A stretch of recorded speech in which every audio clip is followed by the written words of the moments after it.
कैसे हैं आप? स्वागत है आपका मेरे यूट्यूब चैनल में। आज की जो वीडियो है तो उत्तराखंड जिला सीरीज में दूसरा जिला है देहरादून, और देहरादून का ये पार्ट 2 है। और आज की वीडियो में हम यहाँ पे देखेंगे देहरादून जनपद के प्रमुख मंदिरों के बारे में और देहरादून में कौन कौन सी नदियाँ बहती हैं। तो चलिए यहाँ पे शुरू करते हैं। शुरू करने से पहले अगर आपको यहाँ पे वीडियो पसंद आती है तो वीडियो को लाइक ज़रूर करें और चैनल को सब्सक्राइब करिए। तो चलिए यहाँ पे देखते हैं। सबसे पहला जो यहाँ पे मंदिर है तो यह है टपकेश्वर महादेव मंदिर।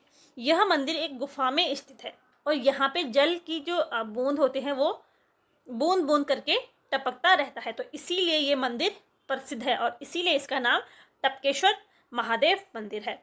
यहाँ पे टपकेश्वर मंदिर में शिवरात्रि को यहाँ पे टपकेश्वर मेला भी लगता है। आगे है दूसरा यहाँ पे गुरु राम राय दरबार।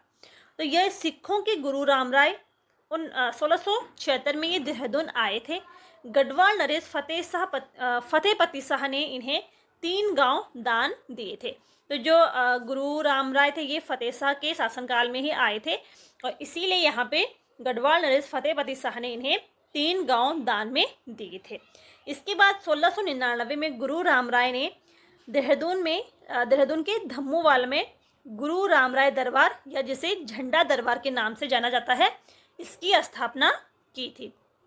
आगे यहाँ पे देखते हैं। यह दरबार मुगल शैली से निर्मित है और 1707 में गुरु राम राय की पत्नी पंजाब कौर ने इसका निर्माण कार्य पूरा करवाया था और यहाँ पे प्रतिवर्ष होली के 5वें दिन झंडा मेले का आयोजन किया जाता है। अगला जो मंदिर है वो है सिद्धेश्वर मंदिर।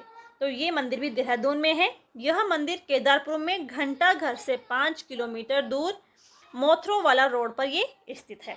अगला है यहाँ पे चंद्रबानी मंदिर। तो एक चंद्रबंदनी मंदिर है जो कि टिहरी में है और दूसरा है ये चंद्रबानी मंदिर, ये देहरादून में स्थित है और इस मंदिर के निकट गौतम कुंड है। तो देहरादून में एक ही मात्र कुंड है, वो है गौतम कुंड। अगला है यहाँ पे संतोला देवी मंदिर। तो ये मंदिर भी देहरादून में स्थित है। अब आगे हम यहाँ पे देखते हैं देहरादून के 4 प्रमुख सिद्ध। तो ये यहाँ पे मोस्ट इम्पोर्टेंट है। पहला है यहाँ पे लक्ष्मण सिद्ध जो कि देहरादून से 11 किलोमीटर दूर है। दूसरा है यहाँ पे कालू सिद्ध, तो ये भनियावाला में है। तीसरा है माणक सिद्ध, तो ये पश्चिम की ओर है। और चौथा है यहाँ पे मांडू सिद्ध, तो ये जो है ये प्रेमनगर में स्थित है। तो ये थे यहाँ पे देहरादून के 4 प्रमुख सिद्ध। अब आगे हम यहाँ पे देख बुद्ध टेम्पल।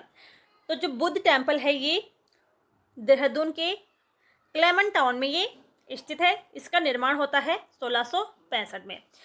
प्रसिद्ध टेम्पल को मिनरोलिंग मोनेस्ट्री भी इसको कहा जाता है। तो जो ये बुद्ध टेम्पल है इसको मिनरोलिंग मोनेस्ट्री भी कहा जाता है। प्रसिद्ध बौद्ध मठ की वास्तुकला मूलतः जापानी वास्तुकला से प्रेरित है। इसकी जो स्थापना होती है तो 28 अक्टूबर 2002 में की गई थी। बुद्धा टेम्पल की जो ऊंचाई है तो 220 फीट है और यहाँ पे भगवान बुद्ध की जो प्रतिमा है तो वो 103 फीट की ये प्रतिमा यहाँ पे बनाई गई है। अब आगे हम यहाँ पे देखते हैं देहरादून जिले के प्रमुख मेले। तो पहला है यहाँ पे झंडा मेला जो कि देहरादून में लगता है और ये होली के 5वें दिन इसका आयोजन किया जाता है। दूसरा है यहाँ पे नुनाई मेला, ये जौनसार क्षेत्र में लगता है। टपकेश्वर मेला, तो ये टपकेश्वर मंदिर में लगता है शिवरात्रि में। भद्रराज मेला, तो ये मसूरी में लगता है। बिस्सू मेला, इसका आयोजन जौनसार बावर क्षेत्र में किया जाता है। अगला है यहाँ पे वीर केसरी चंद मेला। तो जो ये वीर केसरी चंद मेला है तो ये चक्राता में लगता है और जो ये वीर केसरी चंद थे इनका जन्म होता है 1 नवंबर